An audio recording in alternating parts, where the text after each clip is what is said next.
Airplanes are fast, loud, and sometimes pretty intimidating. So in this video, I'm going to give you every single reason that you shouldn't be scared to fly in an airplane.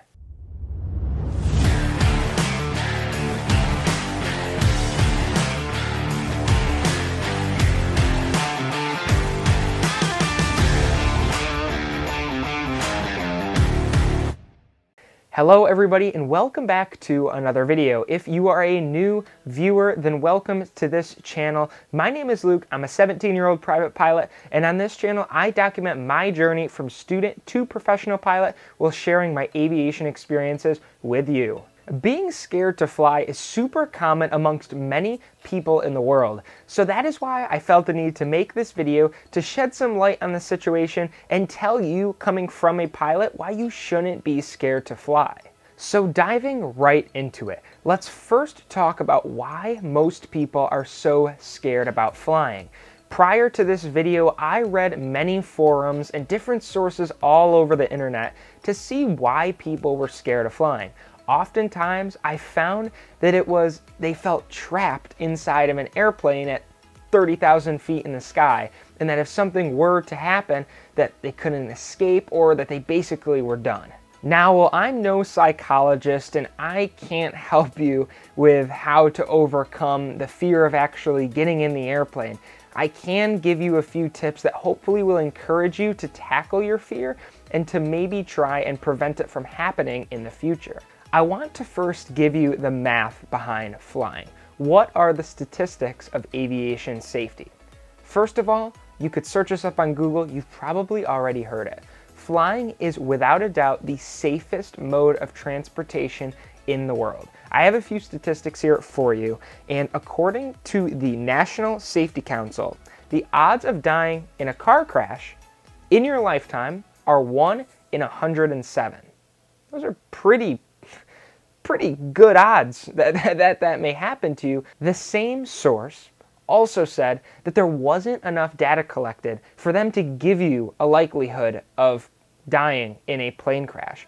Although I went to some other sources, multiple sources, to compare so that I'd have an accurate number for you.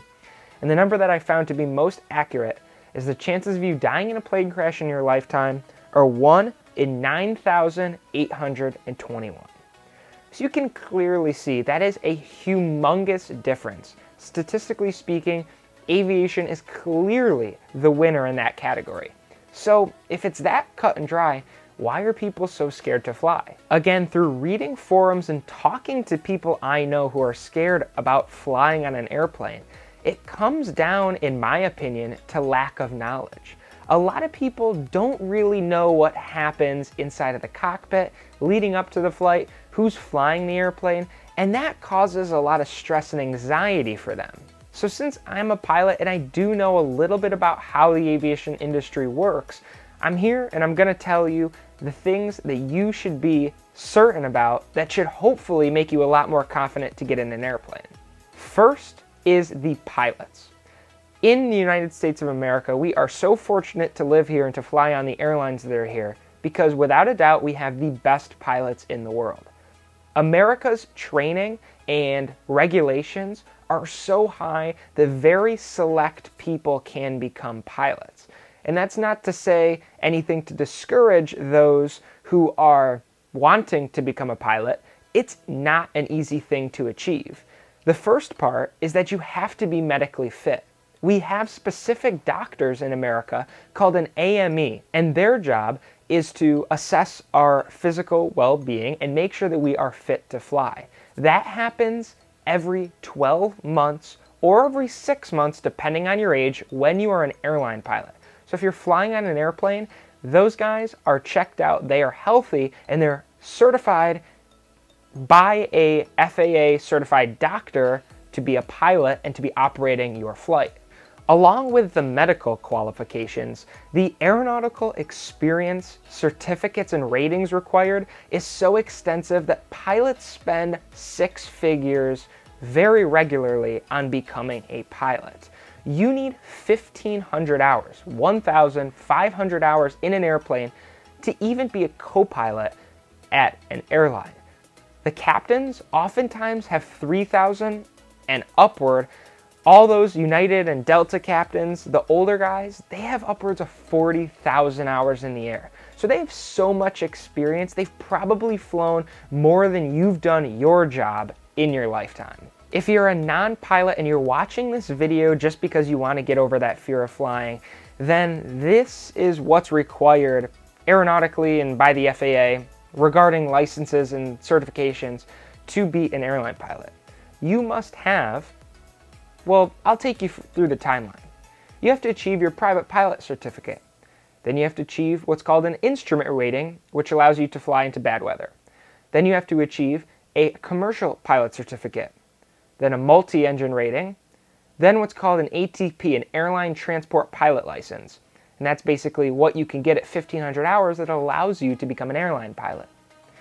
Then many pilots become CFIs, which means they're teachers and they teach people how to fly. And they oftentimes do that for around 1,000 hours, even more than that. And that's generally seen as a time builder for them to get to that experience level. So the pilots, even the most junior pilots, have around 1,000 hours of teaching somebody how to fly an airplane from square one. So for that 1,000 hours, they have somebody in the left seat basically trying to kill them because they have no idea what they're doing and they have to teach them how to fly.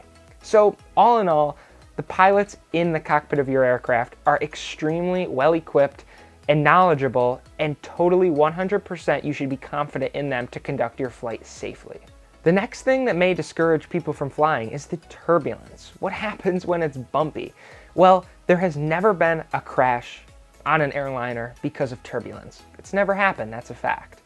And what turbulence is, it's just like a speed bump on the road. There's rough patches of air, which is caused by different wind situations. I won't dive deep into it because I just want to keep this straightforward for those who are curious about it. It's basically rough air.